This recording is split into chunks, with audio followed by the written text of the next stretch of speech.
Film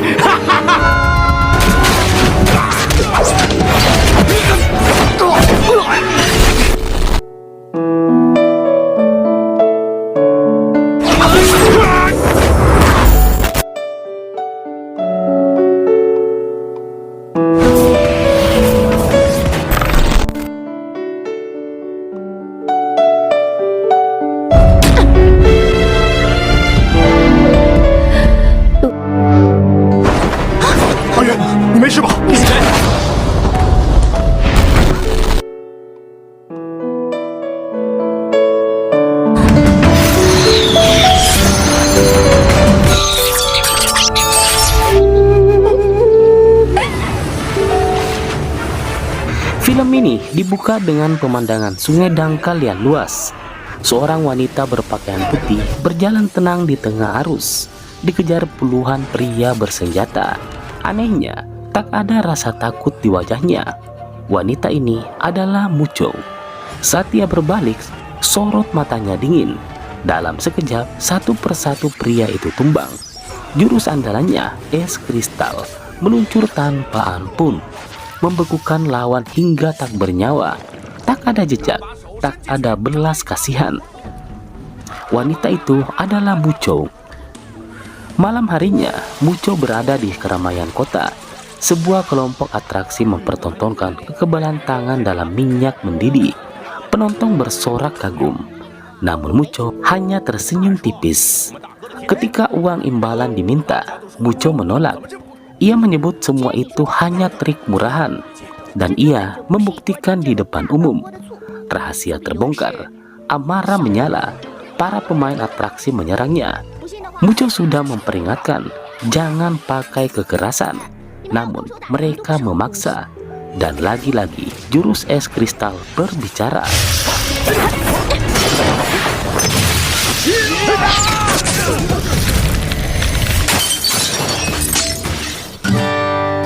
Keesokan harinya, di hamparan bunga matahari, Muchou bertemu seorang pria ceria bernama Lulang. Berbeda dengan pria-pria sebelumnya, Lulang tidak takut. Ia justru menggoda. Ketika sekelompok pria datang hendak menyerang, Lulang spontan berkata, "Dia istriku." Muchou tertegun. Untuk meyakinkan mereka, Lulang tiba-tiba mencium Muchou. Ciuman pertama dalam hidupnya.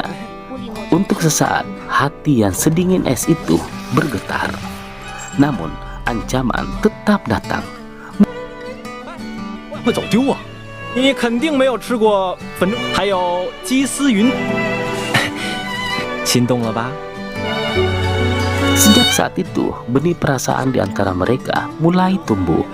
Mereka berjalan bersama di Jiangan, menikmati malam, berbagi cerita, tertawa kecil di tepi sungai. Namun, cinta tak pernah datang tanpa ujian. 姑娘们踊跃出手！武功不能有武功，都说会武功的人被封了学，你自个儿封了学的，这算给予他。疯就疯，想让你开心罢了。还有一个好东西，这么说啊？一个玩笑，玩笑？不住的地方，请你包涵。玩的地方我已经告诉你了。等等，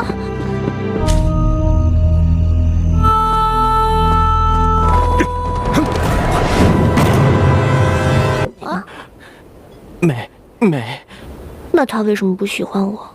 Ternyata Lulang memiliki rahasia. Ia bagian dari kelompok yang sebenarnya menargetkan Muchou.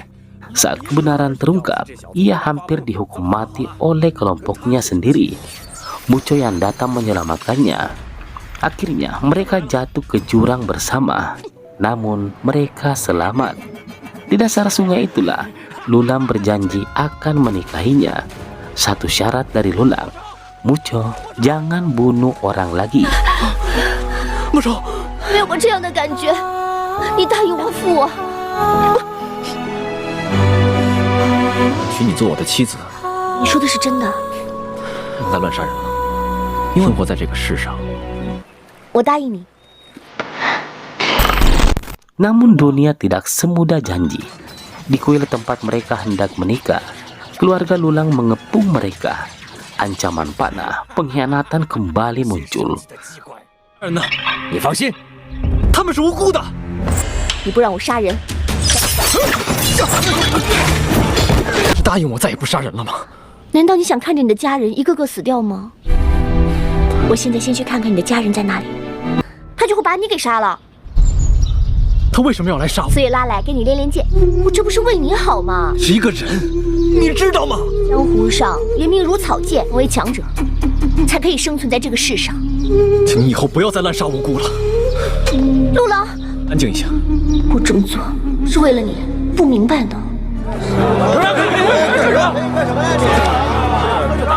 你谁啊？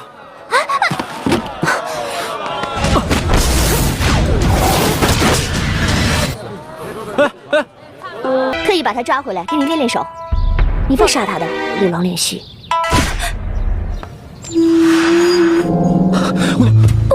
不要走，一起走。每天看着你在这里，萍水相逢。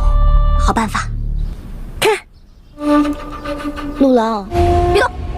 被我布满了机关，你到底想怎么样？我已无路可退。你别杀他。好。 Di tengah pelariannya, Lulang bertemu Ayuan, gadis lembut yang berbeda dari Muco. Bersamanya, Lulang merasakan kebebasan. Dan ketika Muco mengetahui pengkhianatan itu, hatinya benar-benar hancur. Di bawah langit kelabu, 走，他们俩却要逃走。阿月，你没事吧？你杀我陆郎，我元君，不。